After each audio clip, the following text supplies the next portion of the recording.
Gunali ternyata punya kelebihan di mana dia akhirnya mendapatkan tiket gratis ke luar negeri di event pertandingan para ilmuwan.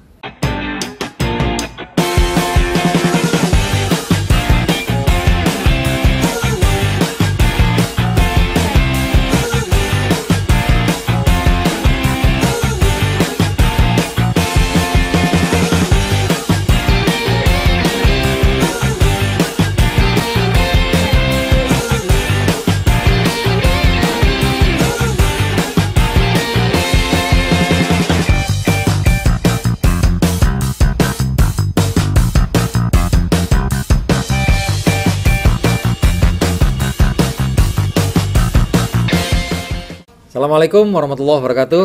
Selamat datang di Millionaires Club episode kita kali ini. Gunali ternyata punya kelebihan di mana dia akhirnya mendapatkan tiket gratis ke luar negeri di event pertandingan para ilmuwan. Mulai 3 orang ditanya kontestan. Yang pertama dia menceritakan, apa karyamu? Saya menemukan satu alat yang bisa menghubungkan satu orang di seluruh dunia dengan cara yang mudah dan sederhana. Orang kagum. Apa itu? Handphone. Nah, dari negara lain juga tidak mau kalah. Dia mengatakan, saya pun juga berhasil menemukan sebuah alat yang bisa membawa orang bepergian jauh dari ujung belahan dunia menuju belahan dunia yang lain dalam waktu yang sangat singkat. Saya menemukan pesawat terbang. Gunali dari Sidoarjo tidak mau kalah. Dia mengatakan, saya berhasil menemukan sebuah cara bahwa manusia bisa menembus tembok, kaca, dan baja. Semua orang kagum dan heboh. Anda menemukan apa? Suara cukup lama dan dia memperagakan ini. Dia buka ada korden. Di situ ada tempat untuk menunjukkan apa barang temuannya. Dia buka, eng. Saya menemukan pintu.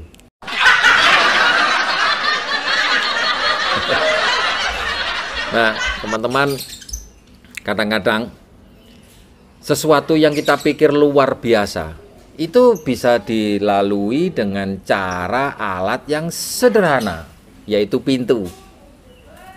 Bayangkan manusia bisa menembus tembok, kaca, dan baja hanya dengan pintu. Kau ini cari siapa?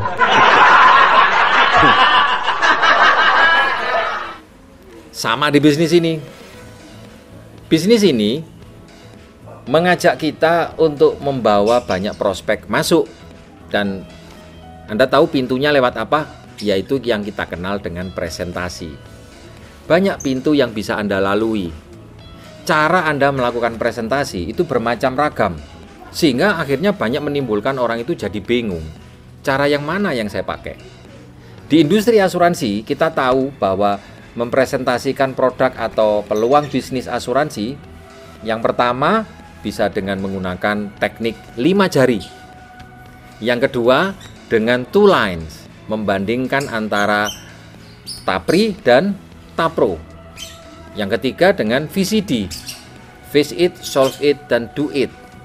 Ada juga dengan melalui pendekatan Financial Security Network. Ada juga cara lain dengan konsep financial planner. Ada juga bukaan presentasi dengan memperkenalkan konsep pensiun. Ada juga bukaan dengan konsep bisnis yang mengusung teknologi revolusi industri 4.0. Ada lebih dari 20 model jenis presentasi. Dan itu yang membuat orang kadang-kadang jadi bingung. Cara mana yang saya pakai? Tapi mari kita cek fakta yang terjadi di lapangan. Kalau kita presentasi, harapannya adalah orang itu menjadi partner bisnis Anda atau menjadi nasabah Anda, berarti harapannya dari presentasi kan Anda bisa mendapatkan closing. Berapa persen closing yang Anda bisa capai melalui presentasi Anda? Ada fakta yang membuktikan bahwa 15% orang yang Anda presentasi itu pasti menolak, 15% orang yang Anda presentasi itu bergabung padahal dia tidak mengerti, dan 70%-nya mereka bergabung setelah di follow up. Berarti mau pakai cara 1, cara 2, cara nomor 3, nomor 20, mereka bergabung karena follow up. Karena itulah fokus kita di sini adalah di follow up-nya, bukan di cara presentasinya. Itulah sebabnya Univision memperkenalkan satu cara presentasi yang seragam, yang sederhana, semua orang bisa melakukan, yaitu dengan menggunakan buku presentasi. Nah, Anda mau pakai model yang manapun, kalau tidak di follow up juga nggak ada hasilnya. Nah, tentu saja setelah orang itu dipresentasi dan di follow up, nah kita pasti akan meminjamkan beberapa alat-alat bantu untuk mereka pelajari. Apa masalahnya? Masalahnya adalah kalau prospek Anda mempelajari alat-alat itu sendirian tanpa Anda tidak bisa melakukan apapun. Anda tidak bisa menemani dia. Jadi tetap saja Anda follow up. Setelah Anda presentasi, Anda pinjamkan alat, ya tetap Anda follow up. Cara prospek Anda menganalisa, itu Anda tidak bisa temani. Cara mereka menyimpulkan, Anda tidak bisa ketahui, karena mereka tidak bersama Anda. Nah, sekarang bagaimana kalau seumpama prospek Anda sedang bersama Anda? Ini yang penting. Ketika Anda masuk satu sesi follow up di mana Anda bisa bersama prospek, maka ada beberapa poin-poin penting yang Anda jangan lupakan. Yang pertama, bahwa inti pesannya bisnis ini adalah bukan Anda. Anda bukan inti dari pesan itu sendiri.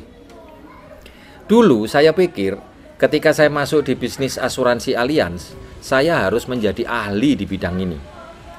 Saya harus menguasai tentang marketing plan, tentang produk, tentang perusahaan. Jadi tuntutannya sedemikian besar, saya harus menjadi ahli. Saya berusaha memberikan pesan bahwa pesan utamanya ini adalah saya. Dan Anda tahu itu menjadi berat buat saya. Sulit. Ya, kenapa? Karena ada beberapa alasan. Kalau Anda terjebak di cara ini, Anda tidak akan pernah mempunyai bisnis yang besar. Bisnis Anda akan cenderung tambah lama tambah mengecil. Yang pertama, sekeras apapun Anda berusaha untuk memframing diri Anda sebagai seorang ahli di bidang asuransi, seakan-akan Anda adalah Allianz, Anda adalah Univision. Sekeras apapun Anda berusaha, dan ketika prospek Anda bertanya, pasti akan ada pertanyaan yang sulit Anda jawab.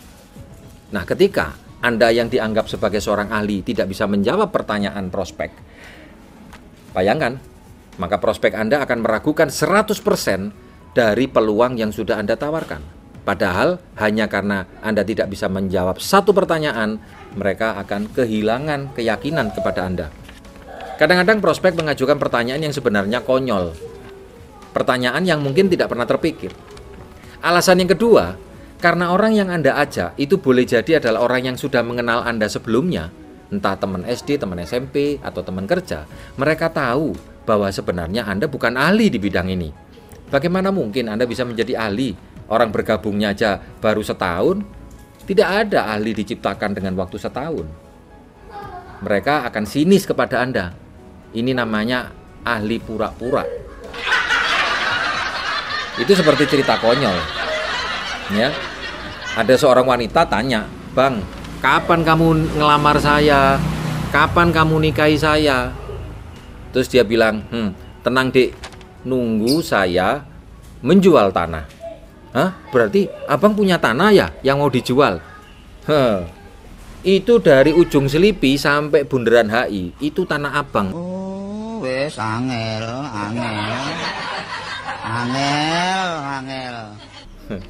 Maksudnya ya tanah abang, bukan tanah milik si abang. Ini kan konyol namanya. Yang alasan ketiga, kenapa akan menjadi sulit bisnis Anda berkembang kalau Anda memposisikan diri sebagai seorang ahli, adalah karena seumpama seandainya Anda memang ahli di bidang ini, Iki tembung saupama lir pamane, langsung lir akeh tumane, ngono. maka Anda harus mengerjakan semuanya. Semuanya harus Anda. Mulai dari presentasi, meyakinkan orang, membangun bisnis, maka akan capek sekali. Dan rambut Anda tambah lama menjadi semakin memutih. Kunci membangun bisnis ini adalah bukan cara yang mana yang paling bagus, cara mana yang paling berhasil, tetapi cara mana yang bisa digandakan. Kuncinya adalah diduplikasi. Kadang-kadang cara yang bisa diduplikasi tidak selalu cara yang canggih. Hanya yang gitu-gitu saja, tapi justru itulah yang menjadi sebab Anda bisa menjadi kaya raya. Ingat, Anda bukan menjadi profesor di bisnis ini. Anda menjadi seorang miliarder, dan miliarder paham betul tentang hukum penggandaan. Nah, karena itu Anda jangan jadi Superman. Poin yang kedua, jangan jadikan diri Anda sebagai pusat, karena Anda bukan pesan utama dari bisnis ini. Jadikan diri Anda sebagai seorang konsultan. Konsultan itu seperti seorang yang menghubungkan antara diri Anda dengan produk. Anda menghubungkan diri Anda dengan perusahaan, menghubungkan diri Anda dengan company. Bahkan Anda menghubungkan diri Anda dengan seluruh tim yang ada di dalam bisnis ini. Anda harus pintar mempromosikan. Orang akan lebih yakin dengan data-data ya daripada dengan cerita Anda. Kepiawaian Anda untuk mempromosikan alat bantu yang dimiliki oleh support system ini justru akan mempermudah bisnis Anda untuk mudah diyakini sama orang lain. Gunakan alat daripada Anda menggunakan kecerdasan Anda. Karena alat lebih mudah diamati, lebih mudah dipelajari daripada kecerdasan Anda. Karena yang memiliki kecerdasan ya diri Anda sendiri, bukan orang lain. Dan semakin bisnis ini tergantung pada Anda satu orang, bisnis Anda tetap menjadi bisnis yang kecil. Anda hanya perlu menghadirkan bagaimana perasaan Anda ketika memasuki bisnis ini. Kegelisahan Anda ketika Anda belum menemukan usaha ini, dan bagaimana motivasi Anda semangat ketemu bisnis ini, itulah yang perlu Anda ceritakan. Sharingkan bagaimana semangat Anda, mengapa Anda begitu antusias. Dan biarkan prospek Anda yang sudah dipresentasi untuk penasaran dan ingin tahu mengapa Anda begitu tertarik untuk menjalankan usaha ini. Itu adalah kunci yang akan membuat seluruh tim Anda akan bisa bergabung karena diri mereka sendiri, bukan karena Anda. Sampai ketemu di sesi kita selanjutnya. Jangan lupa klik subscribe, klik tanda lonceng, dan bagikan informasi ini jika ini berguna buat tim Anda. Terima kasih. Assalamualaikum.